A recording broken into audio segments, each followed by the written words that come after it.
We're bringing back Morality with Motamedi in 2016. This was a segment where Lewis would address moral and ethical dilemmas. A lot of them were sort of variations on the trolley problem, and this is exactly that. We are going to review the clip where Lewis was asked, would he be in favor of a pill that would ultimately save 10 million people, but in the process of its development would kill 10,000 people. A version of the trolley problem. We are bringing back Morality with Motamedi in 2016, and we are also taking submissions for Morality with Motamedi graphics that will appear on the screen behind us. During the segment, 1920 by 1080 resolution is the only requirement. Send them in. Morality with Motamedi coming back in 2016. Before we go to break, I think it's time to... We've had a lapse because Lewis has been navigating the world of Turkish bathhouses. We haven't had a morality question for Lewis for a little while, but this is one that's it's actually not that far-fetched. And I recently read The Constant Gardener, and it's an issue that's in that book, and it's also an issue that exists in reality in the U.S., and here it is. If there was a medication in development that had the potential, it would save 10 million people afflicted with a disease, but will realistically kill 10,000 during the trials that will be necessary in order to get to that point. Is it ethical to develop it? What would you say? Would you go forward and say, yeah, 10,000 people will die, but we're going to save 10 million? Is it, oh, this is a complicated question. Is it ethical to develop it? Yes. As far as the testing goes, is it ethical to be giving it to people who you know are going to die and not tell them? Or, you know, might die and not tell them. No, I don't think so. All right, so let's add on to this. Number one, when people are participating in these trials, they're told they're experimental, there may be unpredictable side effects, up to and including death. Let's say people are told that.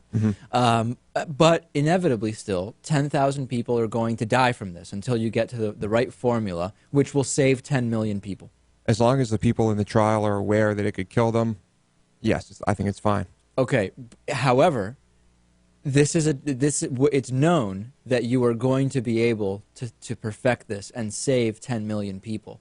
So therefore, is it still ethical to subject people to die from a disease that if they just waited, they wouldn't have to die from, presumably? So the disease that this is curing might not be fatal? It would be fatal, but this is going to be... in other words, this is going to be done, it's going to be developed in a year, okay? All of the people still have several years to live, hypothetically, okay? So if they did wait, if they didn't participate, they would eventually be able to reap the benefits, assuming they could afford it, of this medication.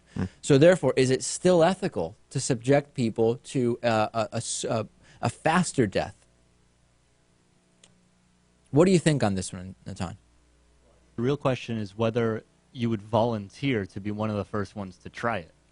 Yeah, it has to be obviously a volunteer basis. If you volunteer, let's say you're elderly and ill and you volunteer, that's fine if that's how they can achieve the right antidote or cure. Okay, so let's restructure it. In what way would this not be ethical? If it was going to, if you weren't telling people that they were being used as guinea pigs, or if, like in The Constant Gardener, for example, you are specifically choosing low-income or third-world parts of the world to test this on, that I think we would all agree would be unethical. Absolutely. Okay, what if we play the devil's advocate and we say, you know what, we need to test it somewhere, and there's going to be more money made on this if we're able to give it to people in the U.S. and Europe after it's been licensed than if we are to test it on people in the U.S. and Europe and give it to people in Africa. I mean, this is hypothetical if we're talking about tuberculosis, for example, is the case in Constant Gardener.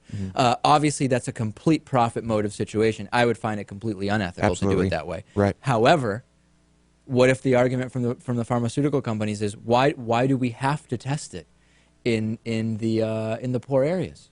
Why do we have to do it that way? Well, they don't have to, do they?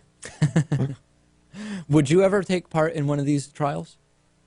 Depends how much money I was going to be given. I don't think so. No money. No money? You had a condition, and it wasn't looking good for you, but by taking part in the trial, maybe it's going to lead to the development of something that would save others. Hard to say. I'd have to, I mean, it depends on how sick I was. Right. All right. Well, there's Lewis's take on it.